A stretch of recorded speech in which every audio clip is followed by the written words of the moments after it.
who has been appointed new Attorney General of India. So नया attorney general एजी जो होता है अटॉर्नी जनरल, वो किसको अपॉइंट किया गया है? के वेणुगोपाल, सुरेश पटेल, मुकुल रोहतागी और गिरीश चंद्र मुर्मू। अभी क्या हुआ था, हमारे जो 12th अटॉर्नी जनरल थे ही वाज मुकुल रोहतागी, ठीक है। उसके बाद क्या बनाया था, उसके बाद 13th जो हमारे पास अटॉर्नी जनरल थे वो बनाया था के वेणुगोपाल जी को। अब क्या हुआ, अभी एक मुकुल रोहतागी वापस आ गए हैं, ठीक है। 14th attorney general of India अभी अभी उनको अपॉइंट किया गया है, that is Mukul Rohatgi. So answer is C, that is Mukul Rohatgi is new attorney general of India. अब अटॉर्नी जनरल होता क्या है? अटॉर्नी जनरल होता है कि एक तरह का ये लॉयर होता है ऑफ द गवर्नमेंट। जैसे हमारे पास सेंट्रल गवर्नमेंट है, ठीक है, आजकल बीजेपी है सेंट्रल गवर्नमेंट में, अगर इनके ऊपर कोई भी केस आ जाता है गवर्नमेंट के ऊपर, तो ये जो अटॉर्नी जनरल होता है ये उनका केस लड़ता है, ठीक है। और जो अटॉर्नी जनरल होता है ये सरकार का केस लड़ता है और इनकी कोई भी सैलरी नहीं होती क्योंकि ये क्या होता है, ये डेडिकेटेड नहीं होता फॉर द गवर्नमेंट के लिए कि ये गवर्नमेंट के लिए ही काम करेगा। ये जो अटॉर्नी जनरल होता है ये कोई और केसेस भी ले सकता है, जब ये फ्री टाइम होगा तो ये कोई और केसेस भी ले सकता है, जनरल पीपल के केसेस भी ले सकता है और वहाँ से फीस ये ले लेगा, ठीक है। तो इनकी कोई सैलरी नहीं होती। सो अटॉर्नी जनरल किसको अपॉइंट किया गया है? That is Mukul Rohatgi, that is the lawyer of government of India, ठीक है। गवर्नमेंट ऑफ इंडिया की तरफ से केस लड़ने के लिए जाते हैं, ठीक है। So answer is C, that is Mukul Rohatgi. Attorney general हमारे पास जो कॉन्स्टिट्यूशन है आर्टिकल नंबर 76 में मेंशन किया गया है, जो अटॉर्नी जनरल जो होता है जब जॉइंट सीटिंग होती है उसमें ये पार्टिसिपेट कर सकता है बट ये वोटिंग नहीं कर सकता। ये काफ़ी इंपॉर्टेंट क्वेश्चन है, बहुत बार ये पूछा भी गया है। Now 15th Finance Commissioner of India, that is Nand Kishore Singh. Central Vigilance Commissioner of India, that is Suresh Patel.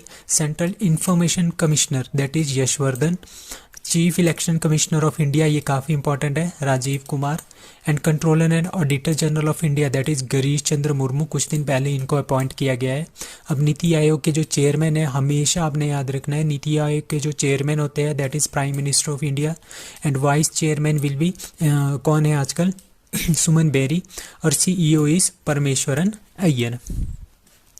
Which bank became the first to issue electronic bank guarantee, ठीक है। जो हम बैंक गारंटी देते हैं, पहले क्या होता था, जो बैंक गारंटी देंगे वो एक लिखित कागज़ के ऊपर देते थे, ठीक है। उसके ऊपर लिखेंगे कि ये इस तरह की गारंटी हम आपको दे रहे हैं। बट अब क्या होगा, अब ये सारा का सारा इलेक्ट्रॉनिकली होगा। सो पहला बैंक कौन बन गया है जिन्होंने पहली बार इलेक्ट्रॉनिक बैंक गारंटी दी है? दैट इज़ HDFC बैंक, जो हमारे पास प्राइवेट बैंक है, काफ़ी बड़ा प्राइवेट बैंक है, तो उन्होंने ये लॉन्च किया है। That is first ever electronic bank guarantee, that is उसको बोलते हैं EBG, electronic bank guarantee. In the collaboration किसके साथ मिलके? National e governance services limited, that is NESL के साथ मिलकर इन्होंने ये काम किया है।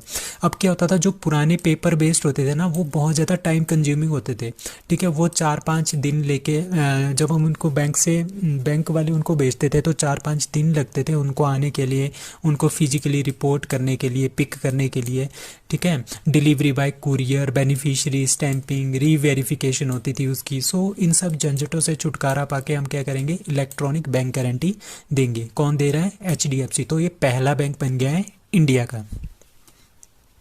नाउ जापान इंडिया एक मैरीटाइम एक्सरसाइज कर रहे हैं, उसका नाम है GMEX 2022।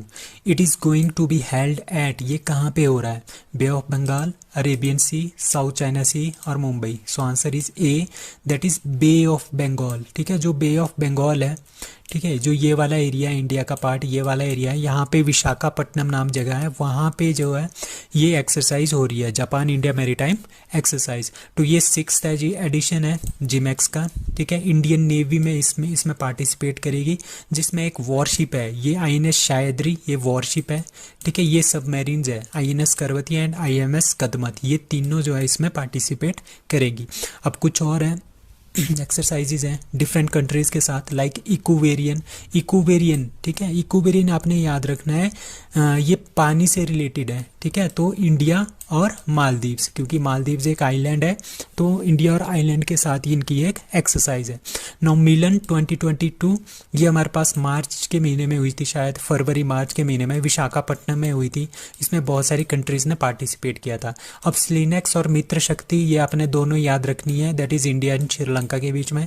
खंजर, खंजर इज़ इंडिया एंड के मतलब किर्गिस्तान, इंडिया और किर्गिस्तान के बीच में खंजर। और डस्ट लेक मतलब इंडिया और यू याद रखना है आपने, यू उज्बेकिस्तान।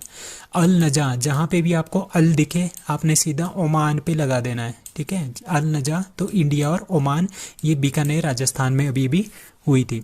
अब काजिंद है, ठीक है। अब खंजर है, खंजर है, ठीक है। इसका के आपने याद रखना है, किर्गिस्तान, ठीक है। अब काजिंद है, इसका के ए है, के ए है तो मतलब कजाकिस्तान, इंडिया और कजाकिस्तान। अब डस्ट लेक है, इंडिया तो है ही है, ठीक है। यू मतलब उज्बेकिस्तान। तो उदार शक्ति है, ठीक है, ये आपको याद रखना पड़ेगा, उदार शक्ति अलग से, दैट इज इंडिया और मलेशिया के बीच में। और वज्र प्रहार, ठीक है, वज्र प्रहार इंडिया और यूएसए के बीच में होती, बकलो हिमाचल प्रदेश में हुआ था वज्र प्रहार। वोस्तक तो आपको नाम से ही याद है, नाम से ही पता चल जाता है कि रशियन होगा, कोई रशियन होगा, तो ये रशिया में हो रही है। और इसमें इंडिया, चाइना और रशिया तीनों पार्टिसिपेट कर रहे हैं और 2-3 कंट्रीज मिडिल ईस्ट की और है।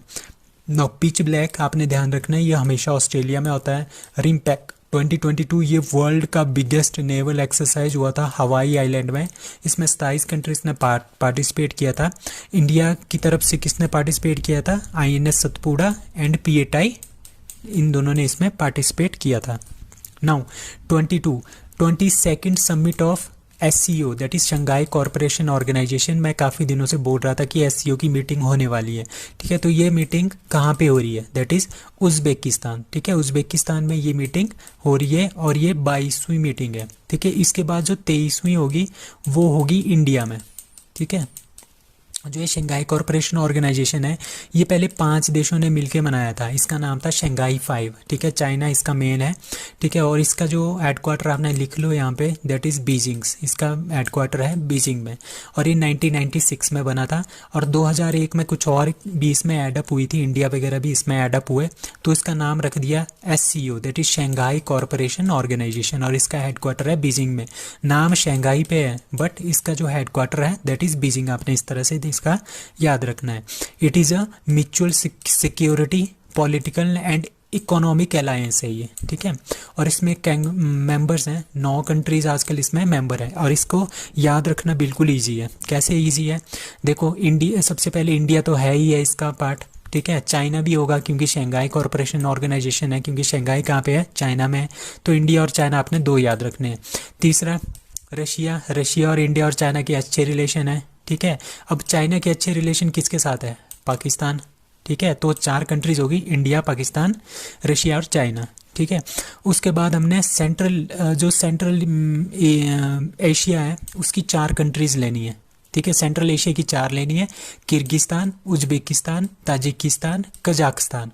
इसमें एक और कंट्री है दैट इज़ तुर्कमेनिस्तान, ठीक है। आपने ये याद रखना है कि ये जो तुर्कमेनिस्तान है ये इसका पार्ट नहीं है, ठीक है। तुर्कमेनिस्तान को छोड़ के जो और 4 हैं, कौन कौन सी? Kyrgyzstan, Uzbekistan, Tajikistan and Kazakhstan, ये चारों इसकी पार्ट है। और अभी लेटेस्ट इसमें ऐड अप हुई है दैट इज़ ईरान, ठीक है। तो इस तरह से आपने याद रखना है, इसकी 9 है। और 2021 में 21st जो SCO समिट हुई थी वो किर्गिस्तान में हुई थी। 22nd SCO summit Uzbekistan. 23rd कहाँ पे होगी? Will be in India. अब बात करते हैं एशियन की। एशियन का मतलब होता है association of south east Asian nation, ठीक है। ये 10 कंट्री का ग्रुप है, ठीक है। इसमें हमारे पास ना तो इंडिया है ना तो चाइना है, ये कंट्रीज नहीं है। जो म्यांमार से राइट साइड, पूरब की साइड, ईस्ट की साइड में जितने भी 10 कंट्रीज है ना, जैसे ब्रुनोई हो गया, Vietnam, Cambodia, Thailand, Myanmar, Philippines, Indonesia, Laos, ठीक है। तो ये सारी की सारी जो 10 कंट्रीज हैं ये इसके पार्ट है और इसका हेडक्वार्टर है दैट इज जकार्ता, इंडोनेशिया। अब बिम्स्टेक है। अब बिम्स्टेक कैसे याद रखना है आपने? बिम्स्टेक जो पहले था वो था हमारे पास BIMST, इतना ही था ये, ठीक है। फिर इसमें मतलब B से बांग्लादेश, I से इंडिया, M से म्यांमार, S से श्रीलंका, टी से थाईलैंड। ठीक है, तो ये जो है चारों 5 कंट्रीज, इन 5 कंट्रीज तो ऐसे था। ठीक है, पहले इसका नाम था BIMST। ठीक है, ये बना था 1997 में, इसका हेडक्वार्टर है ढाका में। अब इसके बाद क्या हुआ, इसके बाद 2 कंट्रीज और बच गई, जैसे नेपाल है और भूटान है। उन्होंने बोला कि हमने भी इसमें ऐड अप होना है, तो हमने इनको भी ऐड कर दिया। फिर इसका नाम हमने रख दिया बिम्स्टैक, मतलब इसका हमने पूरा का पूरा डेफिनेशन ही चेंज कर दिया, bay of Bengal initiative for multi sectoral technical and economic cooperation. Uses communication India has collaborated with dash dash to launch its first high throughput satellite broadband internet service in India। ठीक है, HCL जो हमारे पास HCL company है, उसका जो full name है वो है ह्यूजिस कम्युनिकेशन इंडिया। ठीक है, हैज़ कोलेबरेटेड विद, किसके साथ मिलके इन्होंने first high throughput satellite. High throughput satellite होता है जो सैटेलाइट, इस तरह की सैटेलाइट जो कि इंटरनेट सर्विस प्रोवाइड करे। ठीक है, बहुत ही ज़्यादा, मतलब कि बहुत ही ज़्यादा अच्छा सिग्नल होगा उसका, उसको बोलते हैं हाई थ्रॉटपुट सैटेलाइट। ठीक है, इस तरह की broadband internet services in India कौन लॉन्च कर रहा है? HCL के साथ मिलके, that is NASA, SpaceX, ISRO और CDAC. So answer is C, that is ISRO. ISRO plus HCL ये दोनों मिलके क्या कर रहे हैं? First high throughput satellite for broadband internet services in India ये स्थापित कर रहे हैं। ठीक है, through the first high throughput satellite. ठीक है, ये पहली फर्स्ट हाई थ्रॉटपुट सैटेलाइट है फॉर ब्रॉडबैंड इंटरनेट सर्विसेज की। इसके थ्रू क्या होगा? इसके थ्रू होगा बहुत ही फास्ट जो हमारे पास इंटरनेट सर्विसेज हैं वो हम प्रोवाइड कर सकते हैं to the people, to the remote areas, like जैसे हमारे पास लेह लद्दाख है, नॉर्थ ईस्ट वाला जो एरिया है, सिक्किम लद्दाख, सिक्किम ऊपर लद्दाख वाला, अरुणाचल प्रदेश नॉर्थ ईस्ट वाला, मणिपुर मेघालय, तो इस साइड वाला मतलब कि जो रिमोटली एरिया है वहाँ पे हम high speed satellite broadband services जो है प्रोवाइड कर सकते हैं। तो ये है high speed satellite broadband services to provide them. ठीक है, the major customers of STA services are, कौन कौन से? लाइक कोऑपरेटिव बैंक्स जो बहुत ही ज़्यादा यूज़ करते हैं इंटरनेट का, टेलीकम्युनिकेशंस 4G ऑपरेटर्स। ठीक है, स्मॉल एंड मीडियम एंटरप्राइजेज जो छोटी छोटी कंपनियां हैं, तो ये सारे के सारे इनको चाहिए होता है हाई स्पीड का इंटरनेट। तो high speed satellite broadband service है ये, जो HCL और इसरो दोनों मिलके लॉन्च कर रही है। Today Hughes has 1 Gbps capacity, मतलब कि 1 गीगाबाइट पर सेकंड जो है इसकी कैपेसिटी है। ठीक है, और फ्यूचर में ये एम कर रहे हैं कि ये 10 gigabyte per second to 100 gigabits per second जो है इनकी इसकी स्पीड को बढ़ाएंगे। So in world skill competition, skill competition किस तरह का होता है? सपोज एक पर्सन है, वो बहुत ही ज़्यादा टेक्नोलॉजिकली एडवांस्ड है। ठीक है, तो वो अपने स्किल्स दिखाएगा। ठीक है, उसका कंपटीशन होगा हुआ था। ठीक है, उसमें क्या लिखित YP, ठीक है, प्रोटोटाइप मॉडलिंग में लिखित YP ने कौन सा मेडल जीता है? That is gold, bronze, silver और none. So answer is B, that is bronze. ठीक है, वर्ल्ड स्किल कंपटीशन में ब्रॉन्ज जीता है इंडिया के लिखित YP ने इन प्रोटोटाइप मॉडलिंग में। ठीक है, और इसमें कितनी थी? और जो ये वर्ल्ड स्किल कंपटीशन है ये 15 कंट्रीज़ में होगा, और ये स्टार्ट कहाँ से हुआ है? बर्न, स्विट्जरलैंड से ये स्टार्ट हुआ है। लिखित YP जो हमारे पास इंडिया के हैं, इसमें कुछ एक तरह के एक्सपेरिमेंट्स देते हैं, कुछ टेक्नोलॉजिकल टर्म्स देते हैं, उसके बेस पे आपको कुछ ना कुछ करना होता है। ठीक है, उन्होंने ये किया और इसमें इनको ब्रॉन्ज मेडल मिला है। ठीक है, 6 मेंबर और थे इसमें, लाइक इंडिया के साथ Japan, Kazakhstan, Korea, Chinese, Taipei और थाईलैंड।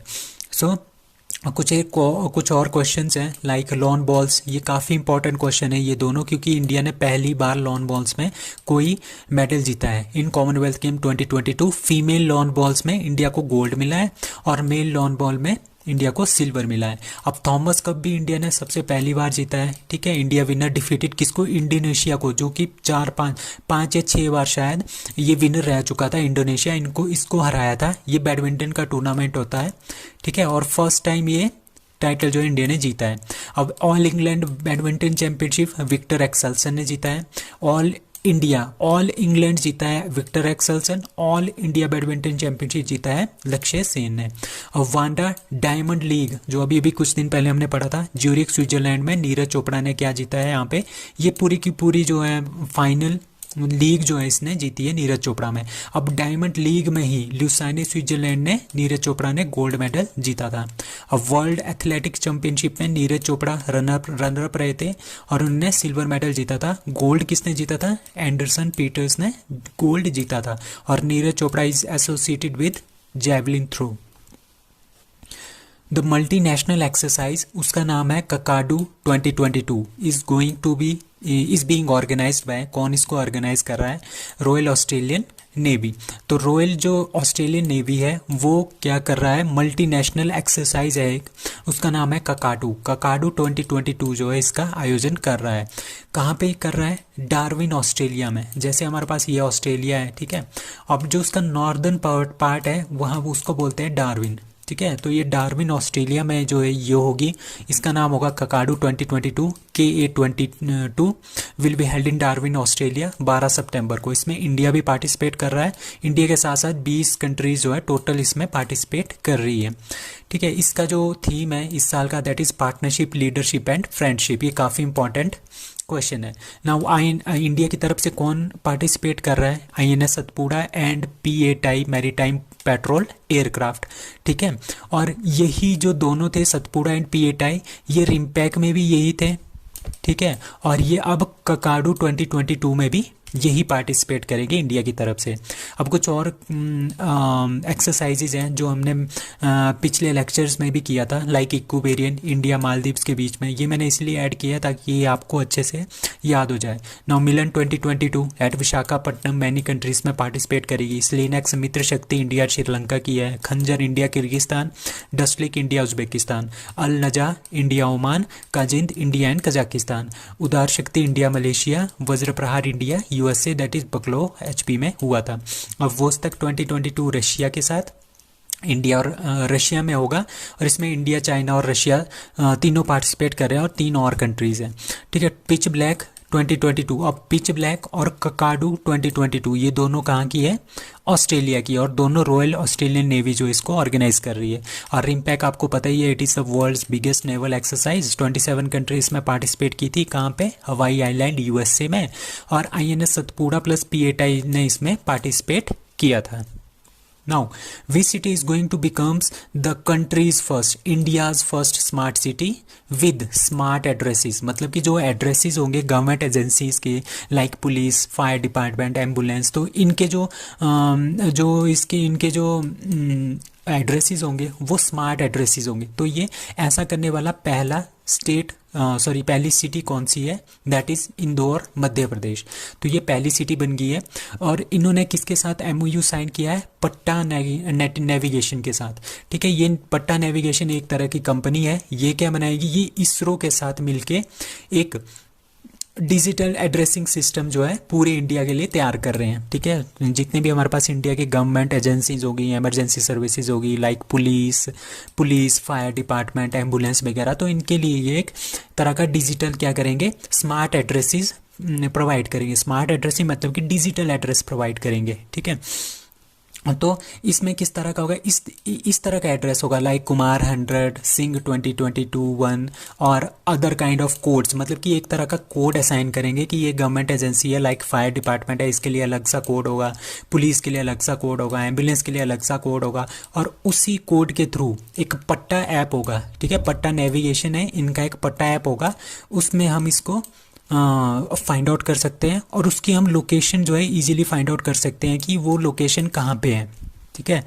और इस तरह से हम उसमें क्या सब हो सकता है, उसमें इमेजेस भी हम ऐड कर सकते हैं, लैंडमार्क भी ऐड कर सकते हैं उसी ऐप में के अंदर, ठीक है। तो काफ़ी इजी हो जाएगा किसी भी लोकेशन को लोकेट करना।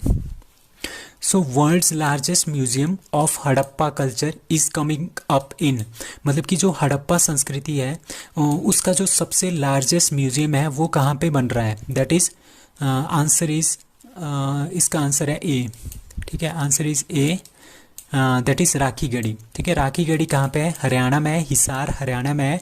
वहाँ पे हमारे पास वर्ल्ड का सबसे लार्जेस्ट म्यूजियम बन रहा है हड़प्पा कल्चर का, ठीक है। तो राखीगढ़ी हरियाणा में हो रहा है, हरियाणा के में कहाँ पे, ये हिसार में है, ठीक है। और ये 5,000 साल पुराने जो इंडस वैली में जो आर्टिफैक्ट्स मिले हैं, आर्टिफैक्ट्स मतलब कि जिस तरह से औजार मिले हुए हैं 5,000 साल पहले, वो सारे के सारे औजार का वहाँ पे शोकेस होगा, ठीक है। The village Rakhigarhi was a part of Indus valley civilisation. कब से कब थी इंडस वैली सिविलाइजेशन? 2600 से 1900 साल पहले, मतलब कि हम अभी, अब हमारे पास 2021 चल रहा है ना, 2021 प्लस 2600 ईयर्स, ठीक है, 2021 प्लस 2600 साल पहले, ठीक है। तो तब हमारे पास इंडस वैली सिविलाइजेशन थी। तो ये कहाँ पे है? Rakhigarhi, that is in Haryana, ठीक है। Haryana is slated to host world's largest museum dedicated to Harappa civilisation. तो 1963 में आर्कियोलॉजिकल सर्वे ऑफ इंडिया ने क्या किया था, राखीगढ़ी में जो हमारे पास राखीगढ़ी हरियाणा है वहाँ पे खुदाई करना स्टार्ट कर दिया था। अब आर्कियोलॉजिकल सर्वे ऑफ इंडिया कब बना था? 1861 में बाय अलेक्जेंडर कनिंगम ने इसको बनाया था। ये काफ़ी इंपॉर्टेंट क्वेश्चन है, ठीक है। इसका हेडक्वार्टर कहाँ पे है? कल कोलकाता। इसके डायरेक्टर जनरल आजकल कौन है? वी विद्यावती, आपने ध्यान रखना है। मैरीटाइम हेरिटेज कहाँ पे बन रहा है? दैट इज लोथल गुजरात, ठीक है। मैरीटाइम हेरिटेज लोथल गुजरात में बन रहा है। 14th और लेटेस्ट यूनेस्को की वर्ल्ड हेरिटेज कौन है? That is Dholavira, that is also the part of Indus valley civilization.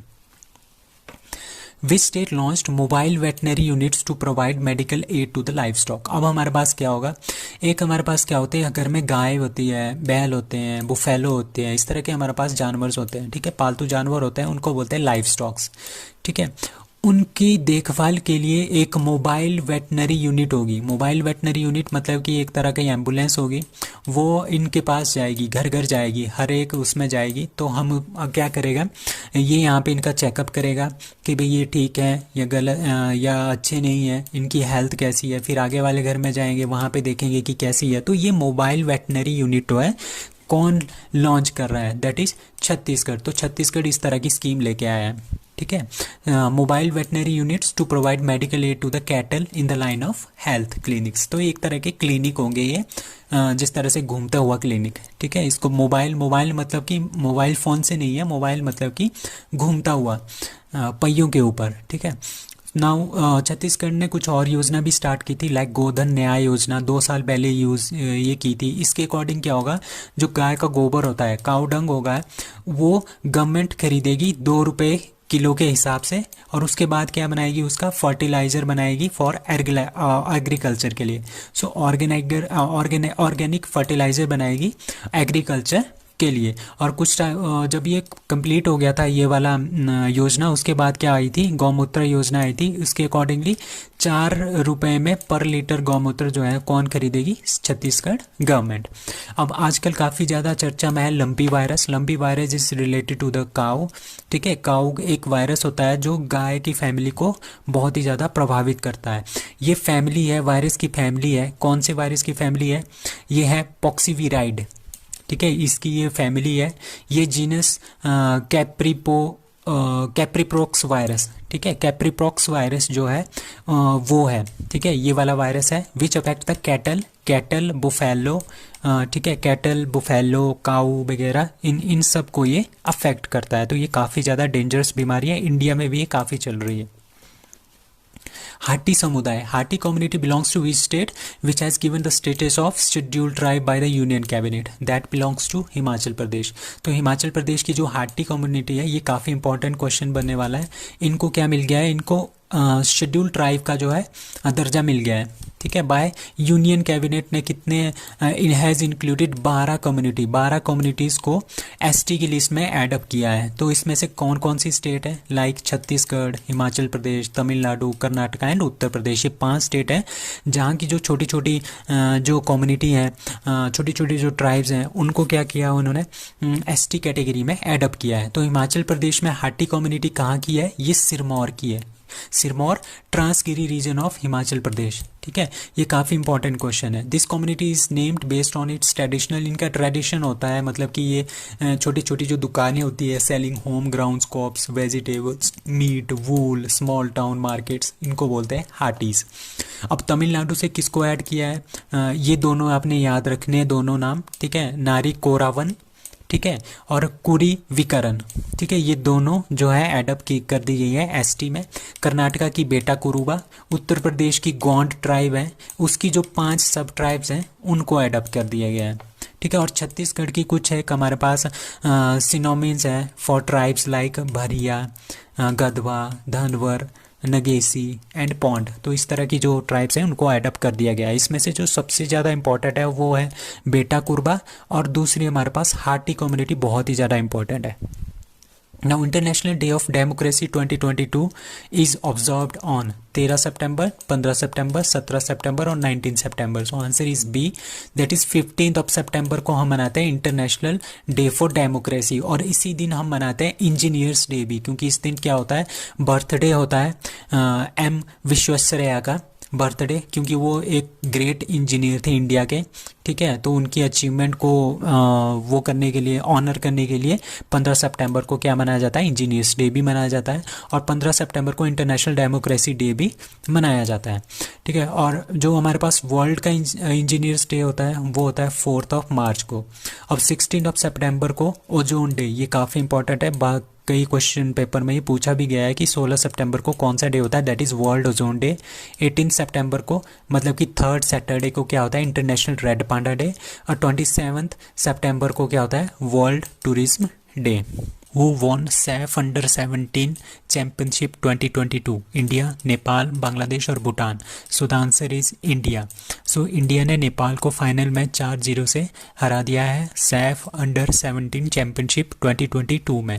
और ये सैफ जो है ये फुटबॉल से रिलेटेड है, साउथ एशियन फुटबॉल फेडरेशन इसका फुल फॉर्म है। अंडर 17 चैम्पियनशिप 2022 कहाँ पे हुई थी, दैट इज श्रीलंका में। श्रीलंका के कोलंबो में फाइनल खेला गया इंडिया और नेपाल के बीच में, और इंडिया ने नेपाल को 4-0 से हरा दिया और ये कप जीत लिया। अब कुछ और चीज़ें related to football, like all India football federation कब स्टार्ट हुआ था, 1937 में।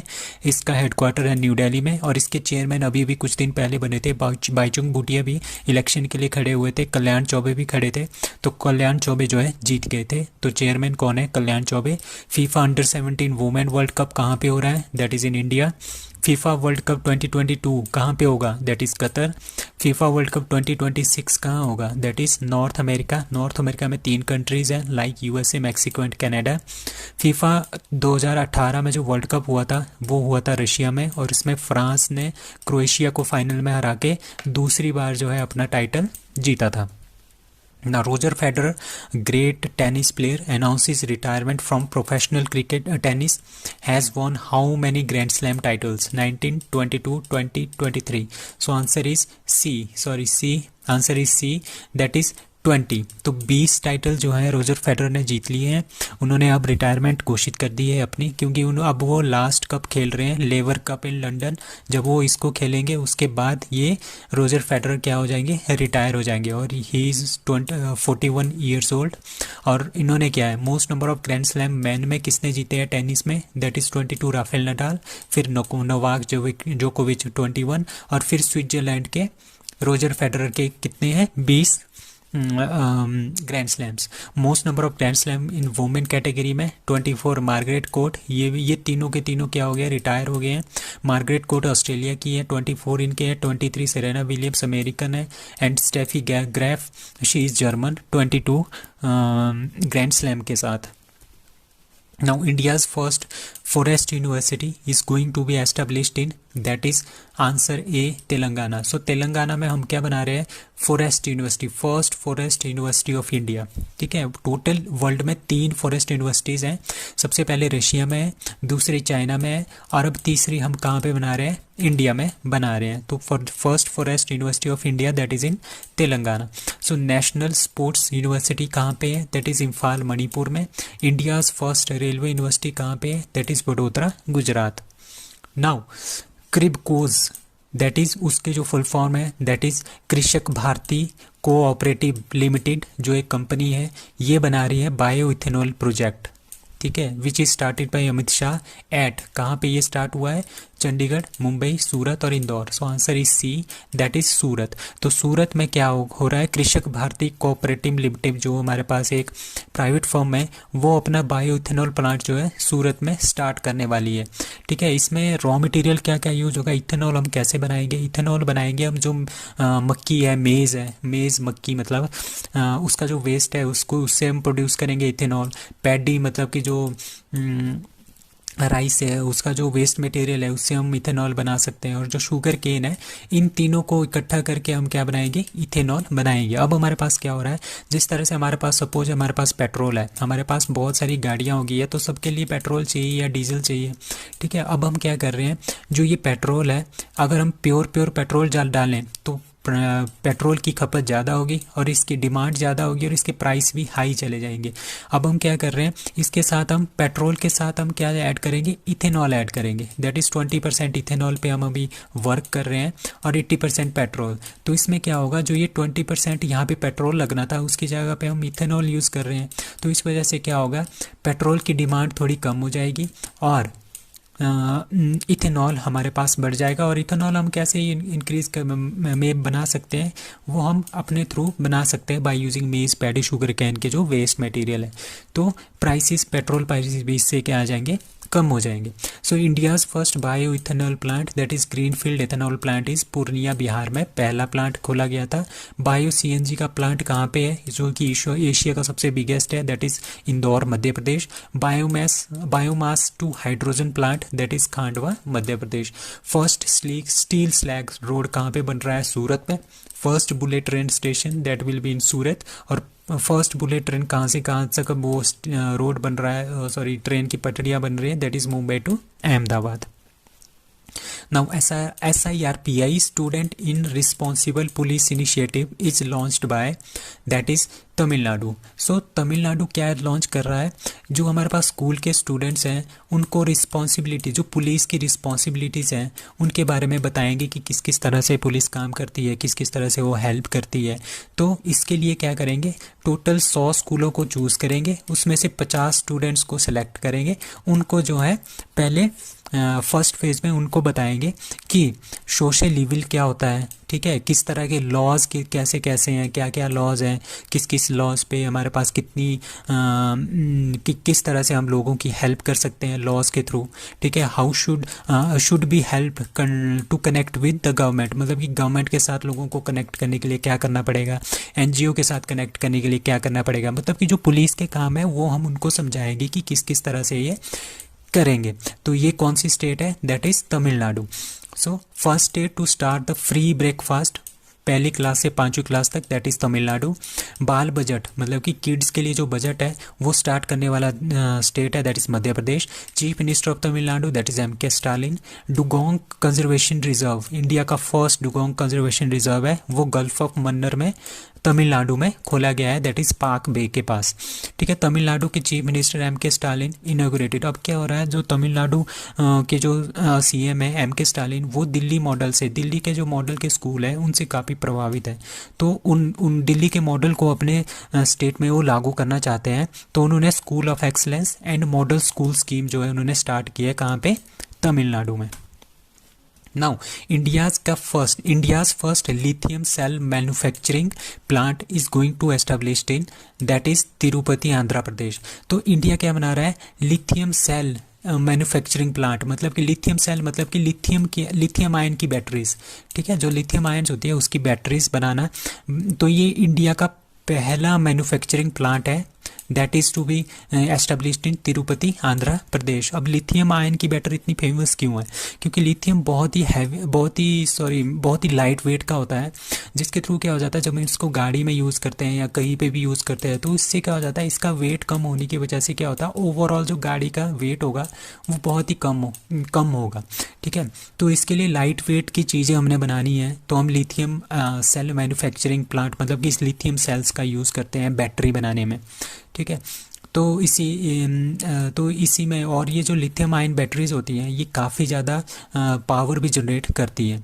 सो जो ये प्लांट है ये 270 मेगावाट आवर्स का होगा। ठीक है, विल प्रोड्यूस 20,000 सेल जो हम एक दिन में प्रोड्यूस करेंगे और उनकी कैपेसिटी होगी 10 एम्पियर आवर पर सेल। ठीक है। सो अब कुछ और क्वेश्चन है related to Andhra Pradesh. Newest high court, सबसे newest high court of India that is Amaravati. Forest report, अब फॉरेस्ट रिपोर्ट 2022 जो आई थी उसके इंपॉर्टेंट क्वेश्चंस हैं लाइक मोस्ट, सबसे ज़्यादा फॉरेस्ट कवर कौन सी स्टेट के पास है, that is Madhya Pradesh. Most percentage, मतलब कि परसेंटेज के बेस पे सबसे ज़्यादा कौन सी स्टेट में आपके पास फॉरेस्ट है, that is Mizoram.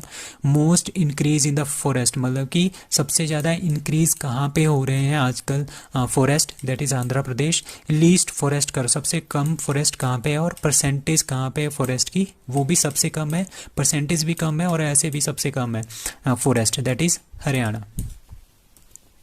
So India launches urban wastewater scenario in India at World Water Congress and Exhibition 2022 at, ठीक है। जो ये world water Congress and exhibition हुआ था ये कहाँ पे हुआ है, दैट इज़ कोपेनहेगन। कोपेनहेगन कहाँ पे है, दैट इज़ इन डेनमार्क।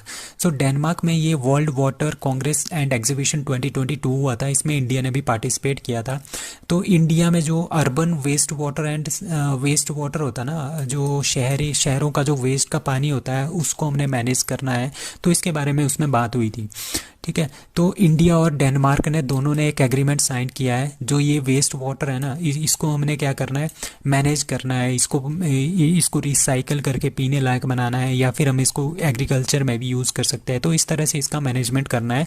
इसके लिए इंडिया और डेनमार्क का MOU साइन हुआ है। So India and Denmark will focus on green hydrogen, renewable energy and waste water management. So कुछ ये काफ़ी इंपॉर्टेंट, ये जो अब जो ये समिट्स हैं ये बहुत ही ज़्यादा इंपॉर्टेंट है रिलेटेड टू द इन्वायरमेंट। तो इन्वायरमेंट सभी पेपर्स में आता है, तो ये बहुत ही ज़्यादा इंपॉर्टेंट क्वेश्चंस बनने वाले हैं। लाइक स्टॉकहोल्म जो समिट थी वो 1972 में हुई थी स्वीडन में, किसके लिए हुई थी, सस्टेनेबल डेवलपमेंट के लिए। उसके बाद 1987 में क्या हुआ, मॉन्ट्रियल का समिट हुआ, क्योंकि ओजोन लेयर जो होती है ना हमारे पास उस पर थोड़े थोड़े क्या हो रहे थे, होल्स हो रहे थे, तो उसको बचाने के लिए कनाडा में मॉन्ट्रियल में एक समिट हुआ 1987 में, उसको बोलते हैं ओजोन लेयर कंजर्वेशन समिट। उसके बाद रियो समिट हुआ 1992 में, रियो इज़ इन ब्राज़ील, ये पहली अर्थ समिट है, वेरी वेरी इंपॉर्टेंट क्वेश्चन, और इसमें एक रिपोर्ट आई थी एजेंडा 21। अब COP1 मतलब कि कॉन्फ्रेंस ऑफ पार्टीज, मतलब कि बहुत सारी कंट्रीज आपस में मिलके एक कॉन्फ्रेंस करती है, उसको बोलते हैं कॉन्फ्रेंस ऑफ पार्टी। जो फर्स्ट हुई थी दैट वाज इन बर्लिन 1995 में हुई थी बाय, ये सारी की सारी COP जो होती है ना ये UN United nation framework for climate change के लिए जो यूनाइटेड नेशन का फ्रेमवर्क है वो ऑर्गेनाइज करता है, ठीक है। COP1 हुआ था बर्लिन में, उसके बाद COP3 वेरी इंपॉर्टेंट क्योटो में हुआ था जापान में 1997 में। इसमें क्या हुआ था, एक क्योटो प्रोटोकॉल था। क्योटो प्रोटोकॉल मतलब किसके लिए, उस टाइम क्या हुआ था, उस टाइम काफ़ी ज़्यादा ग्रीन हाउसेज गैसेज हो रही थी, ग्लोबल वार्मिंग हो रही थी, उससे बचने के लिए उन्होंने क्या कर दिया था, एक प्रोटोकॉल लॉन्च गया था कि हमने ये गैसेज कम करनी है, ठीक है। उसके बाद COP21 2015 में हुआ था, कहाँ पे, पेरिस में। इस टाइम पे क्या हुआ था, 2015 में क्लाइमेट चेंज की बहुत ज़्यादा शिकायतें आ रही थी, तो क्लाइमेट चेंज को रोकने के लिए ये पैक्ट हुआ था 2015 में, इसको बोलते हैं पेरिस एग्रीमेंट या पेरिस पैक्ट। अब COP26 कहाँ पे हुआ है, दैट इज़ ग्लासगो 2021 में, ये लास्ट हुआ है COP26, स्कॉटलैंड और UK में हुआ है। और इसमें क्या बोला है इंडिया ने कि हम अपने कार्बन एमिशन को 45% से कम करेंगे अप टू 2030, ठीक है, और हम नेट जीरो कार्बन प्रोड्यूसर बनेंगे अप टू 2070। ये दोनों काफ़ी इंपॉर्टेंट स्टेटमेंट्स हैं। अब COP27 कब होगा, ये अभी होगा नवंबर 2022 में, that will be in Egypt. Now who became first female Indian wrestler to won 2 medals in world wrestling championship. World wrestling championship में 2 मेडल जीतने वाली कौन पहली भारतीय फीमेल बनी है, that is C Vinesh Phogat. तो विनेश फोगट ने क्या जीता है, 2019 में जो वर्ल्ड रेसलिंग चैंपियनशिप हुई थी नूर सुल्तान कजाकिस्तान में, उसमें उन्होंने ब्रॉन्ज जीता था। और अभी 2022 में भी ये वर्ल्ड रेसलिंग चैंपियनशिप हुई है बेलग्रेड सर्बिया में, उसमें भी इन्होंने क्या जीता है, ब्रॉन्ज जीता है। इन्होंने 2 बार क्या जीत लिया है, 2 मेडल जीत लिए हैं इन वर्ल्ड रेसलिंग चैंपियनशिप में, दैट इज़ विनेश फोगट। अब कॉमनवेल्थ गेम्स 2022 के बारे में जानते हैं। इंडिया ने 6 गोल्ड मेडल जीते हैं इन रेसलिंग में। CWG 2022 में किस किस ने जीते हैं? विनेश फोगट ने गोल्ड जीता था, रवि दहिया ने भी गोल्ड जीता था, नवीन ने पाकिस्तान के एक बंदे को हरा के गोल्ड जीता था, साक्षी मलिक ने भी गोल्ड जीता था, दीपक एंड बजरंग पुनिया इन दोनों ने भी क्या जीता था? गोल्ड जीता था। अब हम निखत जरीन की बात करते हैं। निखत जरीन क्या है? ये बॉक्सर है, ठीक है। She is the Indian boxer has won gold medal in boxing, ठीक है। कॉमनवेल्थ गेम 2022 में भी इन्होंने क्या जीता था? गोल्ड मेडल जीता था। Who has been elected president of Angola. So president of Angola किसको बनाया गया है, किसको इलेक्ट किया गया है? So the answer is B, Joao Lourenco, ठीक है। जोआ लुरेंको को क्या बना दिया है? अंगोला का प्रेसिडेंट बना दिया है। पहले भी यही प्रेसिडेंट थे, अब इनको री इलेक्ट किया गया है, ठीक है। अंगोला कहाँ पे है? अंगोला जो हमारे पास अफ्रीका है, अफ्रीका जो कॉन्टिनेंट है उसके बीच में आपके है सेंट्रल अफ्रीका, तो वहाँ पे आता है अंगोला और इसकी कैपिटल है लुआंडा। क्योंकि जो न्यू अपॉइंटमेंट्स होती है किसी भी कंट्रीज़ की, that are very very much important for the examination point of view. अभी क्या हुआ? Joao Lourenco has been reelected as the president of Angola, ठीक है। कितने परसेंट वोट मिले हैं? 51% वोट मिले हैं इसको, ये ज़्यादा इंपॉर्टेंट नहीं है, ठीक है। और ये कौन सी पार्टी से संबंध रखते हैं? पॉपुलर मूवमेंट जो था वहाँ का, ठीक है, लिबरेशन ऑफ अंगोला, ठीक है। MPLA वहाँ का वो लिबरेशन ऑफ अंगोला का एक पॉपुलर मूवमेंट था, उसके ये पार्ट थे, ठीक है। तो को किससे इनको लिबरेशन मिली है? That is 1975। जिस तरह से हमारे पास इंडियन नेशनल कांग्रेस है ना, जैसे इंडिया आज़ाद हुआ था तो उस टाइम इंडियन नेशनल कांग्रेस बहुत ही ज़्यादा चरम सीमा पे थी, तो उस टाइम क्या है इनके वहाँ पे क्या था? MPLA था, ठीक है, पॉपुलर मूवमेंट था, that is liberation of Angola, जो कि 1975 में हुआ था और उन्होंने इंडिपेंडेंस की थी। किससे? पोर्चुगल से इंडिपेंडेंस ली थी। तो अभी कुछ और अपॉइंटमेंट्स है इसी साल की, that is Gustavo Petro, he is the first leftiest president of Colombia. Tanzania की first female president that is Samia Suluhu Hassan and 17th president of Philippines that is Ferdinand Marcos junior, और इनमें 6 साल का tenure होता है president का। और 14th PM of Israel that is Yair Lapid, president of Somalia that is Hassan Sheikh, president of Hungary that is Katalin Novak and James Marape, PM of Papua New Guinea. ये बहुत important है, Papua New Guinea. Now president of Kenya कुछ दिन पहले हमने पढ़ा था, president of Kenya भी बने हैं, दैट इज़ WS अराप रूटो, ठीक है। इनको बना दिया गया है प्रेसिडेंट ऑफ केनिया। ना हु लॉन्च्ड BLO ई पत्रिका, ठीक है। BLO ई पत्रिका किसने लॉन्च किया? अब BLO क्या है? BLO होता है booth level officer. Booth level officer से आपको पता चल जाएगा कि ये कौन सा इसका आंसर है, that is election commission of India, ठीक है। Election commission of India that is booth level officer. जितने भी हमारे पास बूथ लेवल ऑफिसर्स हैं पूरे ऑल इंडिया में, उनकी एक कॉन्फ्रेंस हुई थी, ठीक है। किसने करवाई थी, किसने हेड किया था उसको? Rajiv Kumar, that is election commissioner of India. तो उन्होंने क्या लॉन्च किया है? साथ में BLO ई पत्रिका लॉन्च की है, ठीक है। ये फर्स्ट काइंड की है, direct interaction by the commission, ठीक है। जो हमारे पास इलेक्शन कमीशन ऑफ इंडिया है वो डायरेक्टली क्या करेगा? BLO के साथ क्या कर रहा है? डायरेक्ट इंटरेक्शन हो रहा है, पहली बार ऐसा हो रहा था, ठीक है। अब BLO ई पत्रिका क्यों इन्होंने लॉन्च की? For better informed and motivated booth level officers. जो बूथ लेवल ऑफिसर्स हैं उनको मोटिवेट करने के लिए, उनको अच्छी से अच्छी जानकारी देने के लिए कि किस तरह से वोटिंग करवानी है, ठीक है। तो ये बाई मंथली ई पत्रिका है, जिस तरह से न्यूज़पेपर आता है ना, इसी तरह का ये बाई मंथली होगा, ठीक है। 2 मंथ में ये एक बार आएगा, 1 मंथ में ये 2 बार आएगा, ठीक है। इट इंक्लूड्स क्या क्या इंक्लूड करेगा? EVM, जिससे हम जो मशीन होती है EVM मशीन्स, उसके ऊपर ट्रेनिंग करवाएंगे, IT एप्लीकेशन कैसे यूज़ करनी है, revision, minimum age sweep activities, polling booths में किस तरह से काम करना है, ठीक है। पोस्टल बैलेट फैसिलिटीज़ कैसे करनी है, इलेक्शन असेसिबल कैसे करने हैं। तो ये सारे के सारे, और जितने भी नेशनल वोटर्स डे हैं, अवेयरनेस इनिशिएटिव्स है, ताकि ज़्यादा से ज़्यादा लोग जो है वोट देने के लिए आए। किस तरह से हमने लोगों को मोटिवेट करना है ताकि ज़्यादा से ज़्यादा लोग जो है वोट देने के लिए आए। तो ये सारा का सारा काम है BLO ई पत्रिका का। अब election commissioner of India, first election commissioner of India was Sukumar Sen in 1950 में, ठीक है। पहली बार इलेक्शन जो हुए थे that is 1952। Now present election commissioner of India that is Rajiv Kumar, और इनकी टर्म लेंथ होती है 6 साल की, और 65 ईयर ऑफ एज। जो भी इनका पहले आए वो होता है, 6 ईयर पहले आए तो 6 सालों में ये रिटायर हो जाते हैं, या फिर 65 ईयर्स में रिटायर हो जाएंगे। What is SOVA? SOVA is a bacteria, missile launcher, rocket और mobile banking virus. So answer is D, that is SOVA. SOVA is mobile banking virus. ठीक है, ये मोबाइल बैंकिंग का एक तरह का वायरस है। इसके अंदर क्या होगा, जैसे हमारे पास फ़ोन है, हमें एक मैसेज आएगा, उसके अंदर क्या आएगा, एक लिंक आएगा। ठीक है, जैसे हम उस लिंक पे क्लिक करेंगे तो वो हमें बताएगा कि आप अमेजोन, गूगल क्रोम डाउनलोड करो, अमेजन डाउनलोड करो, NFT प्लेटफॉर्म डाउनलोड करो, या किसी की तरह की गूगल पे डाउनलोड करो, या कोई भी एप्लीकेशन जो मनी से रिलेटेड है उसको डाउनलोड करने के लिए बोलेगा। और यूज़र क्या करेगा, यूज़र उसको डाउनलोड करेगा। जैसे वो डाउनलोड करके उसमें लॉगिन करेगा, अपने बैंक को उसमें अकाउंट को डालेगा, तो वो क्या हो जाएगा, वहाँ से सारे के सारे पैसे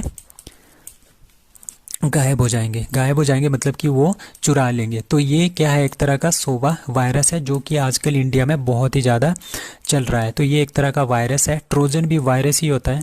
ठीक है, और ये किसने बोला है, ये बोला है CERT in, that is Indian computer emergency response team ने बोला है कि सोवा आजकल इंडिया में बहुत ही ज़्यादा तेज़ी से चल रहा है। ठीक है, तो ये जो मैंने ये सारी चीज़ें बताई, ये सारी की सारी नीचे है। ठीक है, 200 बैंकिंग पेमेंट एंड एप्लीकेशन को ये टारगेट करता है। ठीक है, कि बोलेगा कि ये वाली एप्लीकेशन डाउनलोड करो, इसमें लॉगिन करो, इसमें बैंक अकाउंट डालो, तो सारा का सारा पैसा वहाँ से वो उड़ा के ले जाते हैं। ठीक है, तो ये एक तरह का वायरस है, दैट इज़ सोवा वायरस।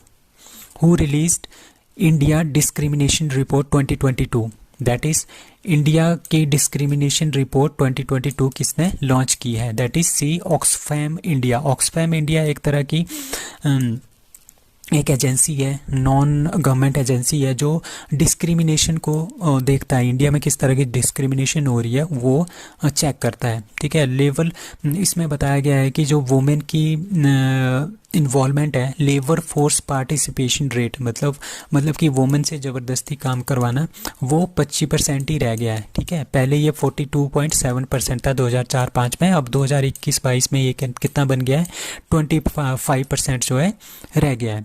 ठीक है, और ये सबसे कम है BRICS country, Brazil, Russia, China और साउथ अफ्रीका से भी ये कम है, सबसे कम इंडिया में है।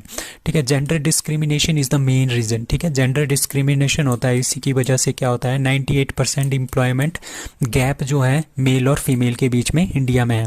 अब एजुकेशन और वर्क एक्सपीरियंस, ये मेन जो हमारे पास कंट्रीब्यूट करते हैं less salary of the women.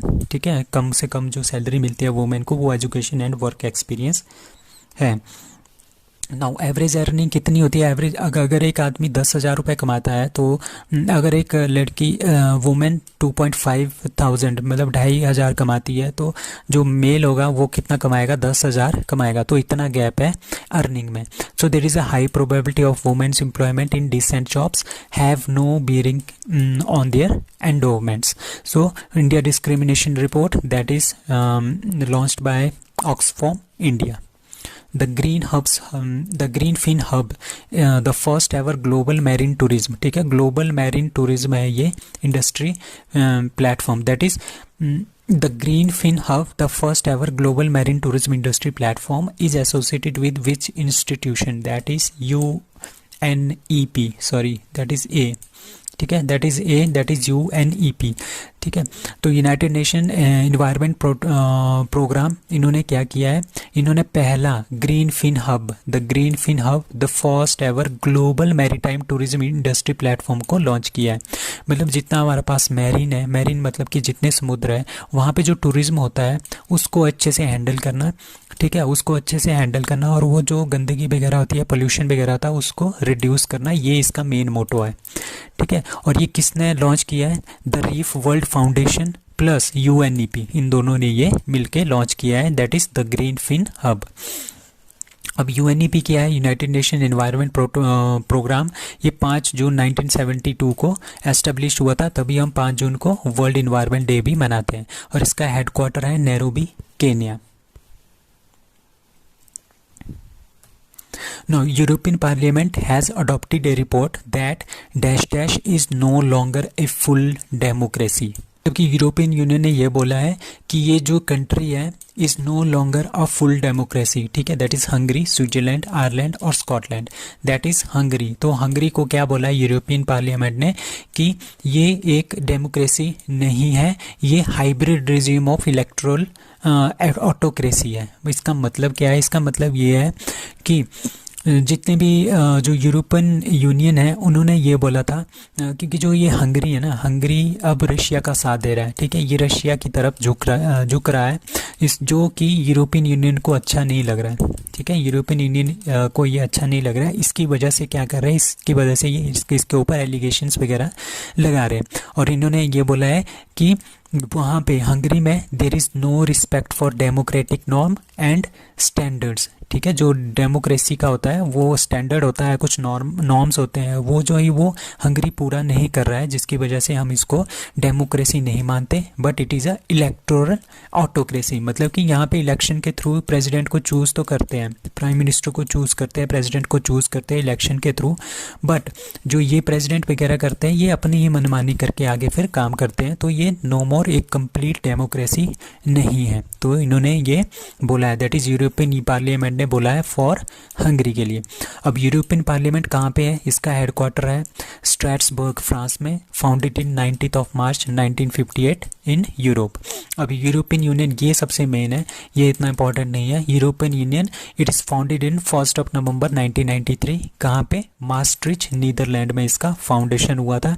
अब इसमें 27 कंट्रीज़ हैं, पहले 28 हुआ करती थी, यूके इसमें आउट हो गया है, 2021 में इन्होंने बाहर निकल गया है, उसको बोलते हैं ब्रेग्जिट। अपना वो इसका हेडक्वार्टर कहाँ पे यूरोपियन यूनियन का? दैट इज़ ब्रसेल्स, बेल्जियम में, और नाटो का भी यहीं पे है, ठीक है, नाटो का भी जो हेडक्वार्टर है ब्रसेल्स, बेल्जियम में ही है। अब हमारे पास कितनी है, जो जितनी भी ये यूरोपियन कंट्रीज़ हैं, ये सारा का सारा इनमें से 27 में से 19 कंट्रीज़ क्या यूज़ करती हैं? यूरो को अपनी करेंसी यूज़ करते हैं, ठीक है, यूरो करेंसी यूज़ करते हैं। और अभी 20वां कंट्री है क्रोएशिया, जिन्होंने ये डिसाइड किया है कि हम भी क्या यूज़ करेंगे, यूरो यूज़ करेंगे 2023 से। तो टोटल अभी तक 19 है, अगले साल से 20 हो जाएंगी कंट्रीज़ जो यूरो यूज़ करेगी एज देयर करेंसी। ना शून्य कैंपेन, शून्य कैंपेन, जीरो कैंपेन मतलब which has seen in news is aimed at which process is, ठीक है, promote rain water harvesting, promote afforestation, reduce air pollution by banning crackers, reduce air pollution by electric vehicles. तो आजकल क्या चल रहा है? आजकल इलेक्ट्रिक व्हीकल्स का दौर चल रहा है। तो शून्य जो कैंपेन है वो किससे रिलेटेड है? To reduce the air pollution, हमने एयर पोल्यूशन को कम करना है by using the electric vehicles. Electric ज़्यादा से ज़्यादा हम इलेक्ट्रिक व्हीकल जो है यूज़ करेंगे। तो शून्य इज़ एन अवेयरनेस, ये अवेयरनेस कैंपेन था to reduce the air pollution by promoting the use of electric vehicle. जितने से ज़्यादा हमारे पास, जितनी भी ज़्यादा हम इलेक्ट्रिक व्हीकल को यूज़ कर सकते हैं उतना करो। तो NITI Aayog held it's forum. तो ये नीति आयोग जितने भी काम ही नीति आयोग करता है वो बहुत ही ज़्यादा इंपॉर्टेंट बन जाते हैं for examination point of view, ठीक है। तो ये पिछले साल स्टार्ट हुआ था, इस साल भी ये स्टार्ट हो रहा है, that is 1 year anniversary of Shunya, that is Shunya campaign. Zero pollution E mobility campaign. During this event, इस इवेंट के दौरान क्या हुआ? The national programme on advanced chemistry cell energy storage report was also launched. तो हमने ज़्यादा से ज़्यादा क्या करना है? इलेक्ट्रिक व्हीकल्स यूज़ करनी है, उससे रिलेटेड हमारे पास क्या है? Shoonya campaign. 7th EEF eastern economic forum will be hosted by Russia, China, India और Thailand, that is Russia. So Russia क्या करेगा? रशिया 7th EEF मतलब ईस्टर्न इकोनॉमिक फोरम, ठीक है। ईस्टर्न मतलब कि जो हमारे पास अमेरिका वगैरह आता है, अमेरिका वगैरह इस साइड आता है, और ईस्ट कौन सी साइड है आपकी? जो ये रशिया है, इंडिया है, मंगोलिया है, चाइना है, कोरिया है, और फिलीपींस वगैरह हैं वो ईस्ट साइड में आते हैं। ठीक है, तो ये है ईस्टर्न इकोनॉमिक फोरम, मतलब कि इनका अपना आपस में जितनी भी ये कंट्रीज़ हैं ईस्ट की कंट्रीज़, इनका आपस में इकोनॉमिक एक्टिविटीज़ किस तरह से होगी, ठीक है, वो डिसाइड करेगा ईस्टर्न इकोनॉमिक फोरम। ठीक है, तो ये कहाँ पे होगा, ये व्लादिवोस्टोक रशिया में होगा, ये 7th है। ठीक है, 2022 में कहाँ पे, व्लादिवोस्टोक रशिया। और व्लादिवोस्टोक कहाँ पे है, ये देखो ये यहाँ पे है, दिस इज व्लादिवोस्टोक चाइना के साथ। ठीक है, ये पूरा का पूरा एरिया आपका रशिया का है। ठीक है, और इसका एम क्या है, टू इंक्रीज द इन्वेस्टमेंट। जो ये आपके पास ईस्टर्न साइड है, जो ईस्ट वाली साइड है, जैसे Russia, Mongolia, China, India, Sri Lanka, Japan, जो भी ये ईस्टर्न कंट्रीज़ है, इस यहाँ पे इन्वेस्टमेंट इंक्रीज़ करनी है और इकोनॉमिक एक्टिविटीज़ को इंक्रीज़ करना है। ये इसका मेन मोटिव होता है ईस्टर्न इकोनॉमिक फोरम का। ये 2015 में स्टार्ट हुआ था। और इसमें क्या है, जो ईस्टर्न इकोनॉमिक जो फोरम है, इसमें चाइना सबसे बड़ी कंट्री है। ठीक है, तो चाइना सबसे बड़ी कंट्री है, तभी इनका इन्वेस्टमेंट भी इसमें 90% तक रहता है, अबाउट 90% तक इनका रहता है। अब हमारे पास एक जो व्लादिवोस्टोक का नाम आ गया है, तो ट्रांस साइबेरियन जो रेलवे है वो कहाँ से कहाँ तक है, मॉस्को से लेके व्लादिवोस्टोक, मतलब कि मॉस्को कैपिटल आपकी मॉस्को यहाँ जैसे होगी। ठीक है, यहाँ से लेके आपका ये सारा का सारा रेलवे है, ये वर्ल्ड का सबसे बड़ा रेलवे जोन है, that is trans Siberian railway.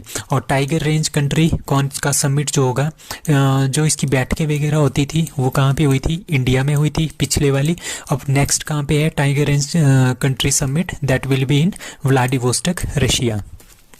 Now which state or UT become first India's first स्वच्छ एंड सुजल प्रदेश। ठीक है, स्वच्छ और सुजल प्रदेश कौन बना है, स्वच्छ मतलब कि बिल्कुल साफ सुथरा है, सुजल मतलब कि जहाँ पे पानी की भी पूरी की पूरी सुविधा है।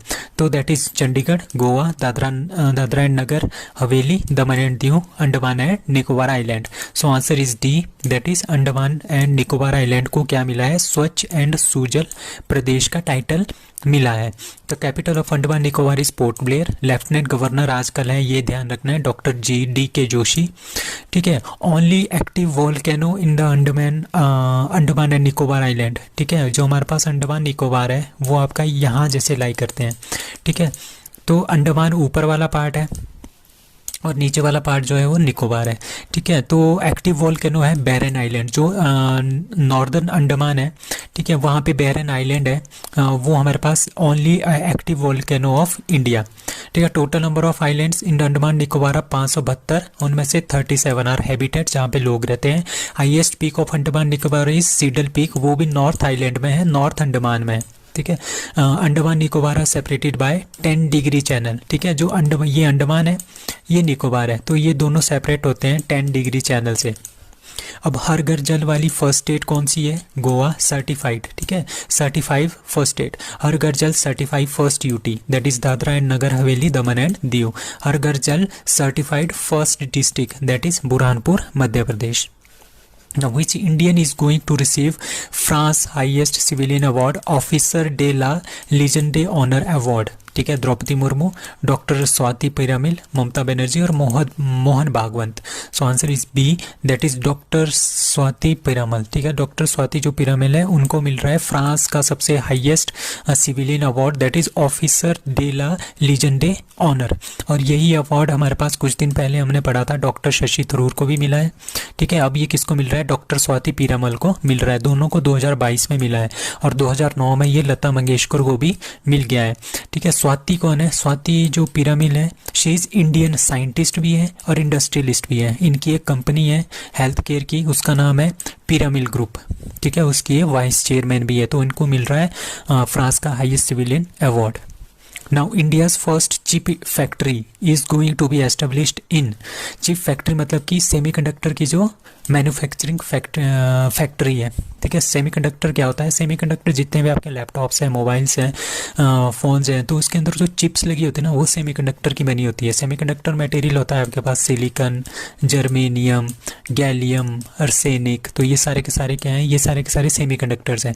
तो इनके थ्रू हमने चिप बनानी है, तो उसकी जो फैक्ट्री है that is to be going to be established in Gujarat. तो इंडिया की पहली होगी चिप फैक्ट्री कहाँ पे, गुजरात में। इसको कौन कौन बना रहा है, एक वेदांता इंडिया की है, और फॉक्सकॉन कहाँ की है, फॉक्सकॉन है ताइवान की। तो तो ताइवान की कंपनी और इंडिया की कंपनी वेदांता और फॉक्सकॉन दोनों मिलके क्या बना रही है, चिप फैक्ट्री खोल रही है। कहाँ पे, गुजरात में। तो ये इंडिया की पहली सेमीकंडक्टर प्रोडक्शन प्लांट होगा, दैट इज इन गुजरात। अब नेशनल मैरीन म्यूजियम, हमने मैरीटाइम म्यूजियम था, हमने कुछ दिन पहले पढ़ा था, वो लोथल गुजरात में खोला गया है। अब काकरापार कहाँ पे है, nuclear power plant, that is in Gujarat. 36 national games कहाँ पे हुई है, दैट इज़ गुजरात में हुई है। और 37th नेशनल गेम्स कहाँ पे हो रही है, that is in Goa. National logistic plan is launched in New Delhi by Amit Shah, Anurag Thakur, Rajnath Singh और Narendra Modi. So answer is D, that is Narendra Modi. Narendra Modi ने क्या किया है, नेशनल लॉजिस्टिक प्लान जो है वो लॉन्च किया है। लॉजिस्टिक क्या होता है, लॉजिस्टिक होता है जैसे माल ढोने वाले नहीं होते, जैसे हमारे पास ट्रक है, सब्जी मंडी है, ठीक है, वहाँ पे ट्रक आया, ट्रक में उसको अनलोड करने के लिए, ठीक है, उसको अनलोड करने के लिए, उसको उसका जो सामान है उसको ढोने के लिए कुछ बंदे चाहिए होते हैं, उसको बोलते हैं लॉजिस्टिक, ठीक है, वो होता है लॉजिस्टिक। तो नेशनल लॉजिस्टिक प्लान वो नरेंद्र मोदी जो है उनको क्या करेगा, उन्होंने इसको लॉन्च किया है। क्यों किया है, एम, इसका एम ये है कि to reduce the logistic cost by 10%। जो ये ढोने में जो खर्चा आता है ना, उसको हमने रिड्यूस करना है 10% से, ताकि मैक्सिमम प्रॉफिट हो। जितने भी और बंदे होंगे ना इसके साथ जुड़े हुए, उनको ज़्यादा से ज़्यादा इसका प्रॉफिट हो। तो by ministry of industries and commerce, ठीक है। और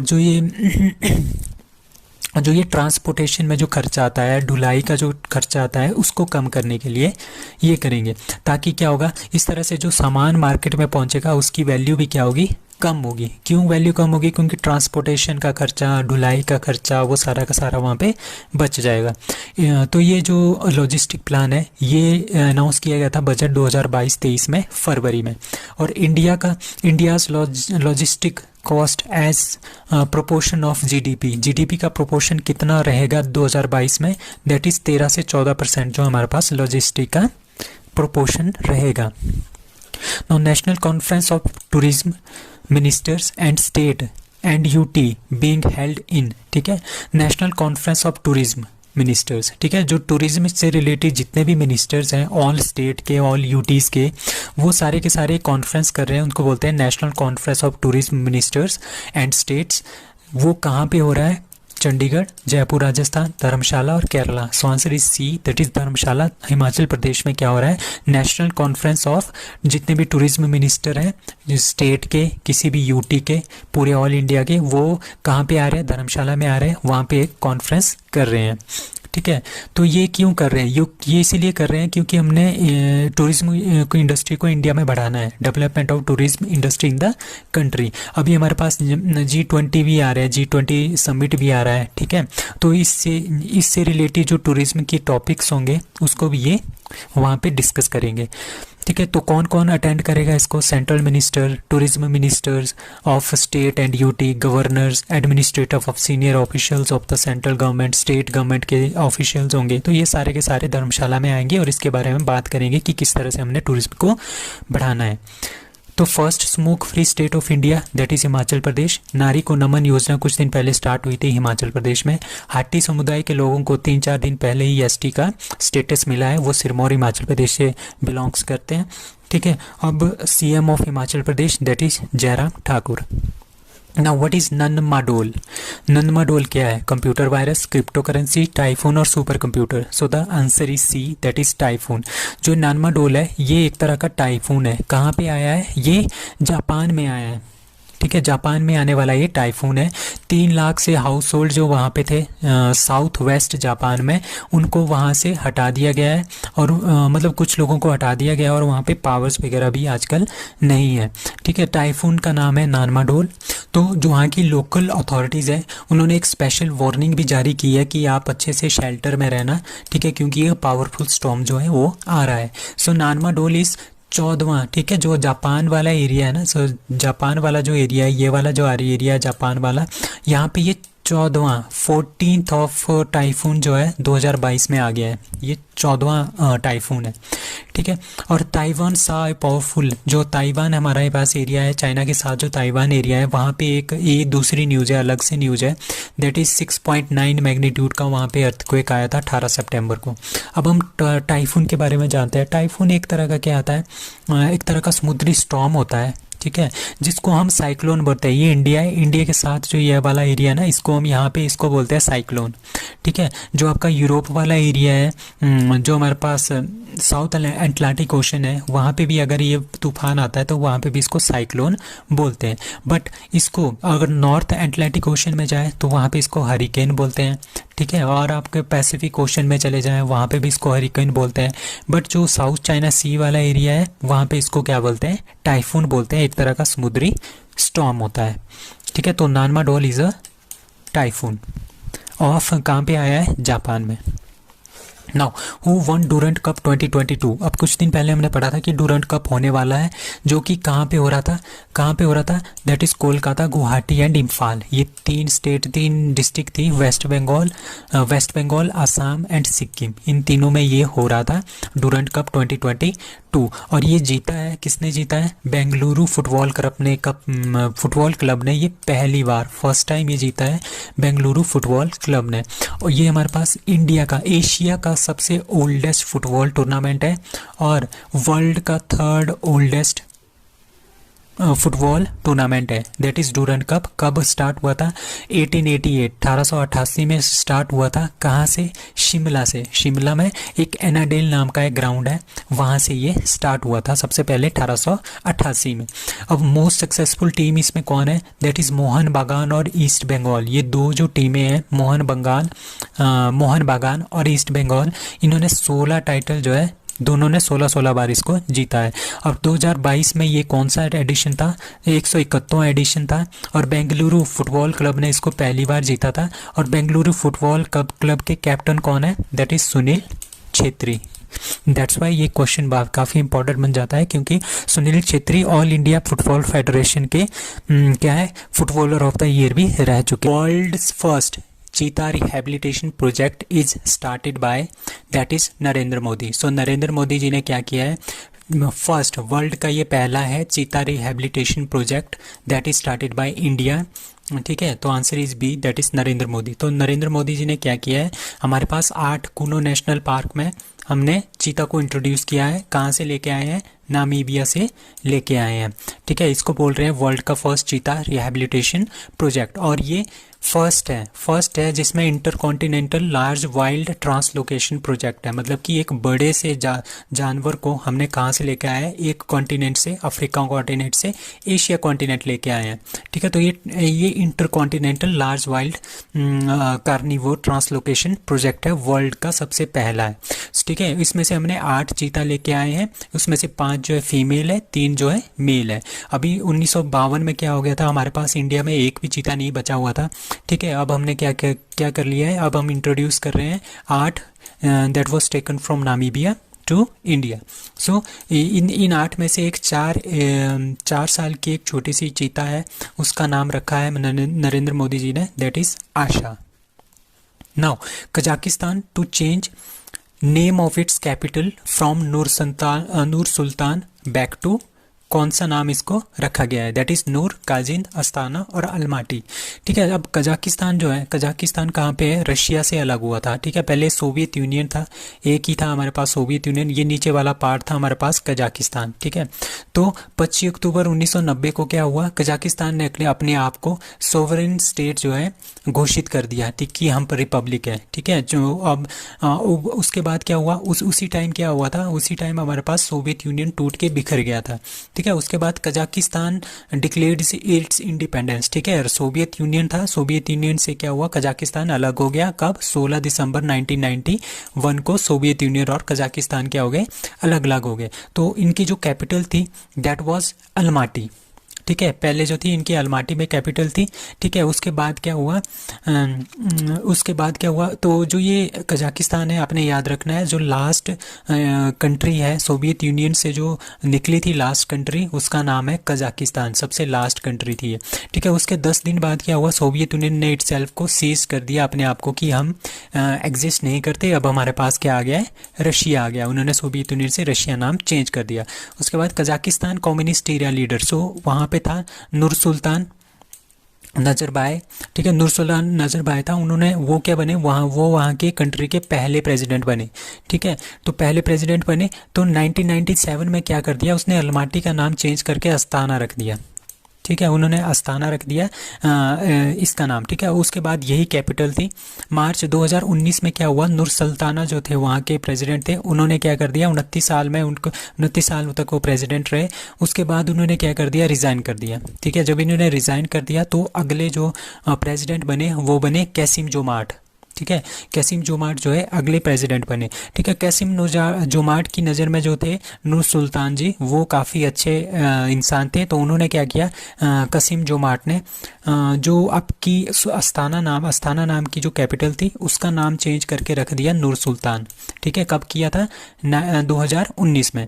अभी 3 साल बाद क्या हुआ, कजाकिस्तान के प्रेसिडेंट कैसिम जोमार्ट तोकायेव उसने क्या कर दिया, उसने ये वापस नाम क्या कर दिया, अस्ताना, अब इसका नाम वापस अस्ताना रख दिया गया है, ठीक है। तो किसने चेंज किया था नाम, कसीम जोमार्ट टोकाएव, ठीक है, जो अभी के प्रेसिडेंट है, उन्होंने 2019 में नाम चेंज किया था अस्ताना से नूर सुल्तान, ठीक है। अब इन्होंने ही वापस क्या कर दिया, नूर सुल्तान से अस्ताना इसका नाम वापस कर लिया है। So Kazakhstan to change its name from name of capital from Nur Sultan to Astana.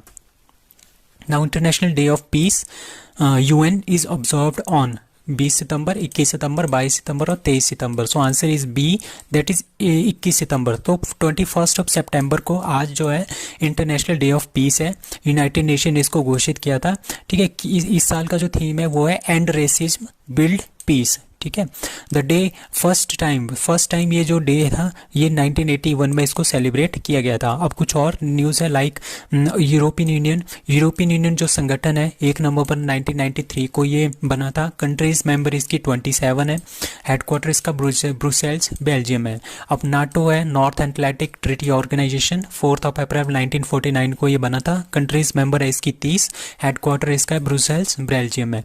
अब सार्क है, साउथ एशियन एसोसिएशन ऑफ जो भी है सार्क है, ठीक है, इसका जो हेडक्वार्टर है दैट इज़ काठमांडू नेपाल, ठीक है। साउथ एशियन एसोसिएशन है ये रीजनल काउंसिल, ठीक है, उसका जो बना था वो 1985 में बना था। हेडक्वार्टर इसका काठमांडू नेपाल में है और इसमें हमारे पास 8 कंट्रीज़ हैं, ठीक है। और इसमें जो इसमें इंडिया और पाकिस्तान दोनों इसमें आते हैं सार्क में।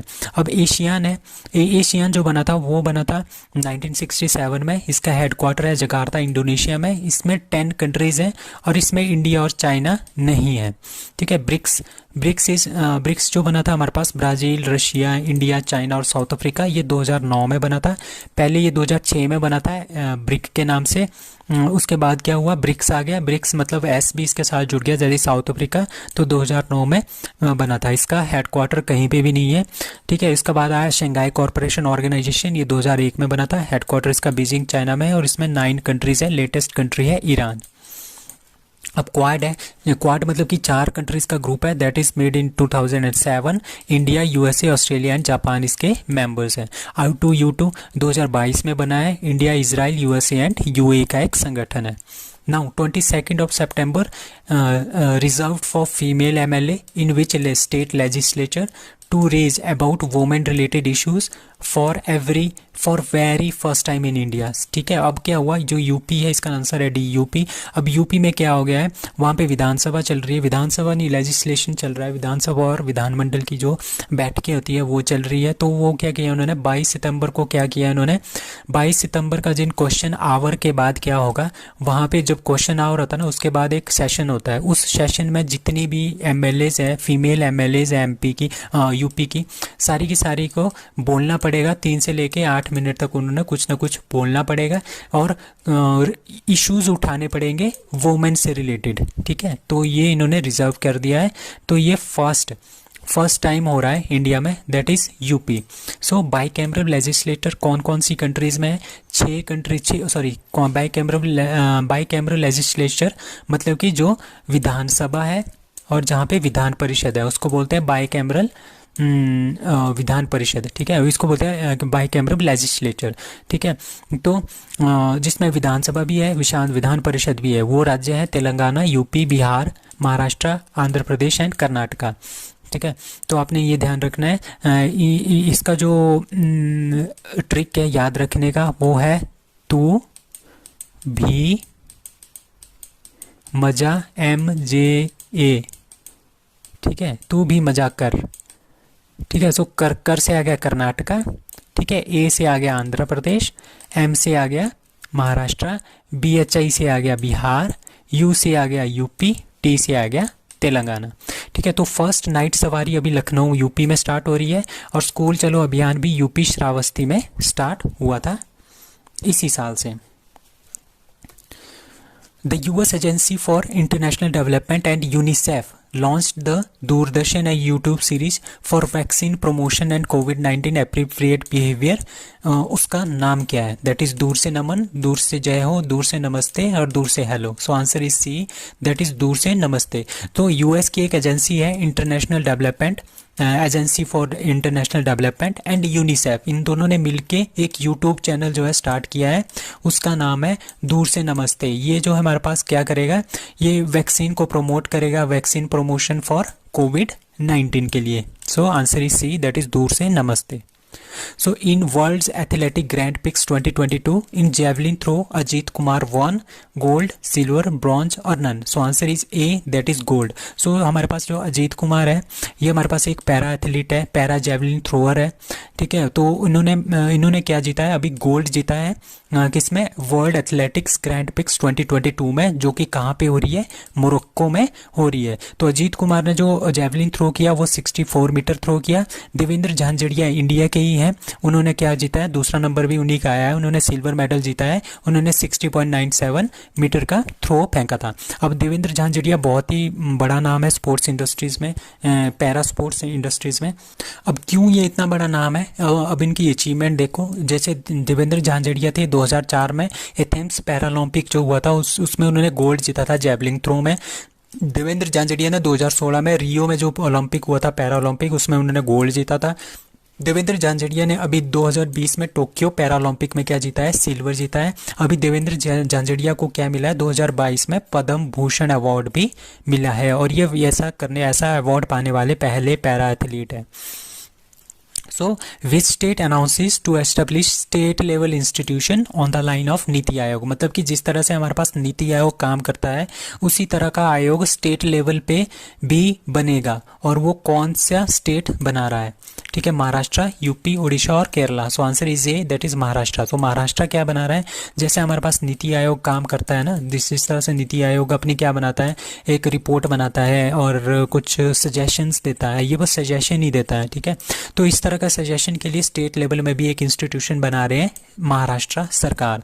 किसके लिए, एग्रीकल्चर से रिलेटेड जो भी प्रॉब्लम्स होगी उसका निपटारा, एजुकेशन से रिलेटेड, हेल्थ से रिलेटेड, एम्प्लॉयमेंट से रिलेटेड एंड ट्रांसपोर्ट से रिलेटेड, ये सारी की सारे जो सेक्टर्स हैं इनसे रिलेटेड जो भी प्रॉब्लम्स होगी उनको सॉल्व करने के लिए, उनमें एडवांसमेंट लाने के लिए ये अपना क्या करेंगे, एक नए लेवल का आयोग स्थापित करेंगे इन स्टेट में, ठीक है। तो ये है महाराष्ट्र।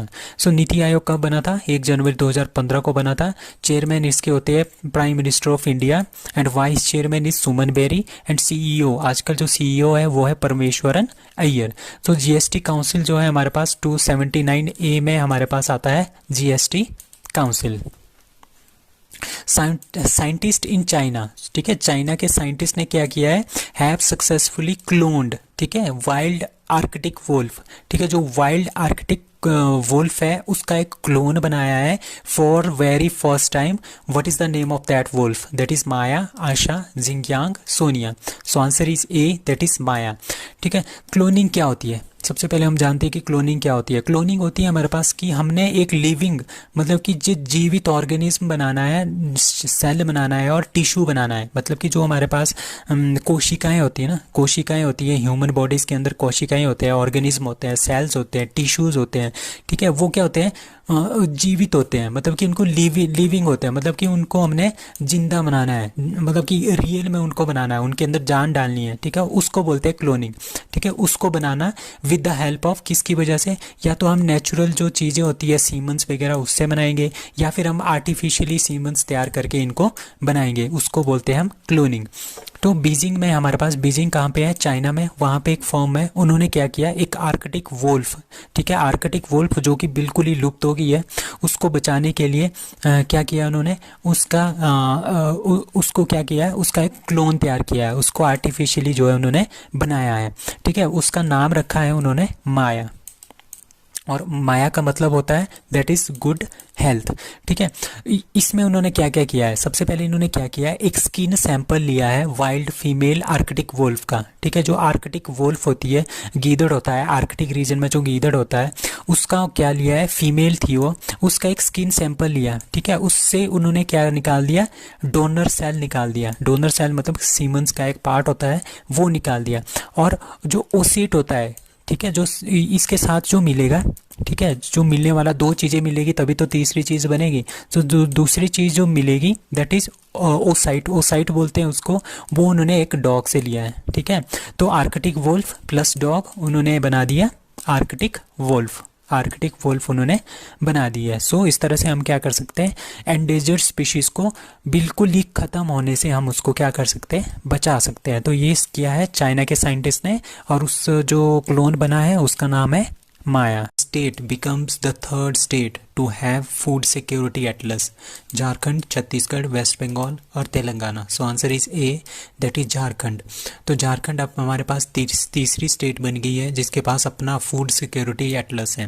फूड सिक्योरिटी एटलस का मतलब ऐसा होता है कि हमने पूरे के पूरे जो हमारे पास स्टेट है वहाँ पे हमने जानकारी प्रोवाइड करनी है कि कितना हमारे पास फूड बचा हुआ है, कितने पीपल हमारे पास फूड से बिना फूड के सो रहे हैं, और हमारे पास मतलब कि फूड की सिक्योरिटी कितनी है हमारी स्टेट के अंदर। तो ये सारा का सारा फूड सिक्योरिटी एटलस के अंदर आता है।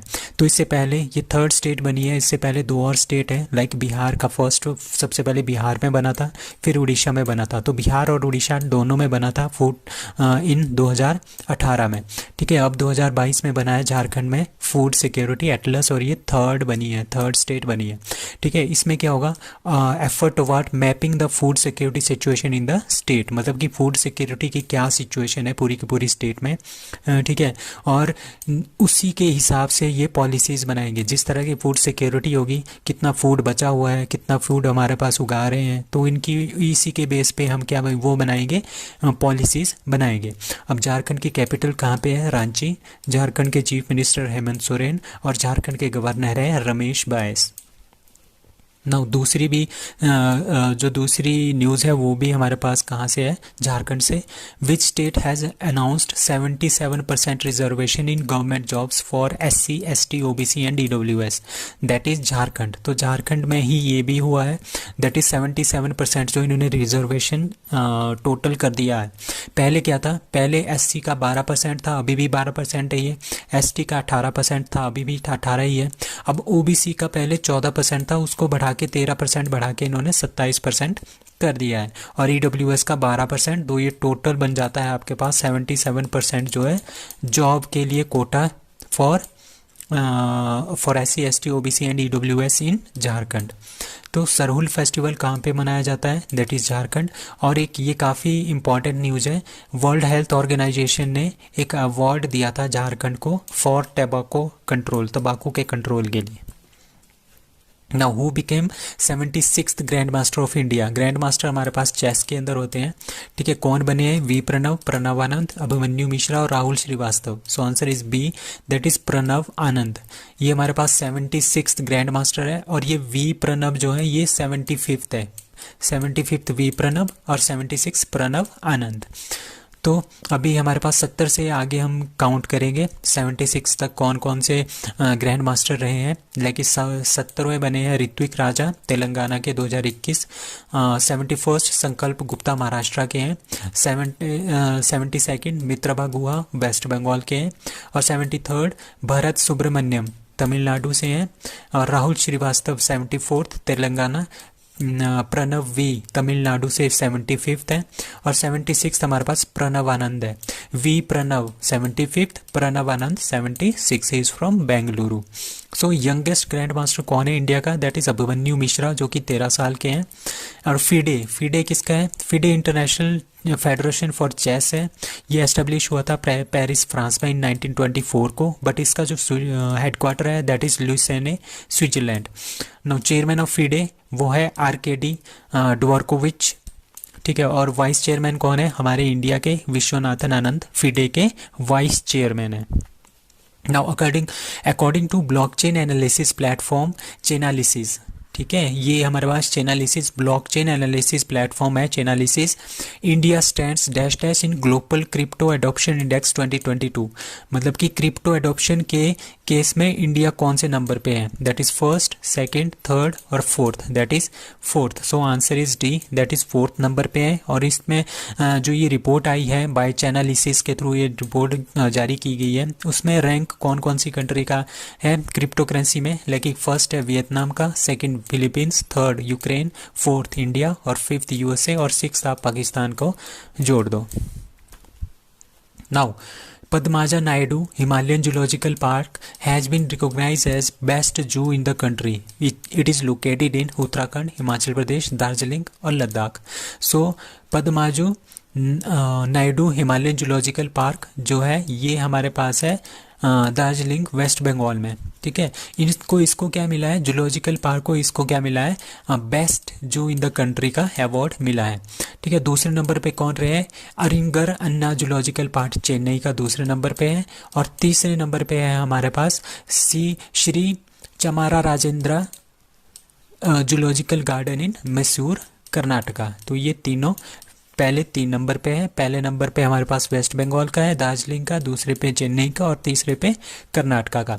अब जो हमारे पास ये वाला पार्क है PNHG, मतलब कि Padmaja Naidu Himalayan zoological park जो है, यहाँ पे रेड पांडा सबसे ज़्यादा होते हैं और ये टॉप अट्रैक्शन है यहाँ की रेड पांडा, ठीक है। और वहाँ पे और भी होते हैं like Himalayan black bear, snow leopard, घोरल और हिमालयन ताहर। तो ये सारी की सारी चीज़ें कहाँ पे पाई जाती है, Padmaja Naidu Himalayan zoological park Darjeeling West Bengal.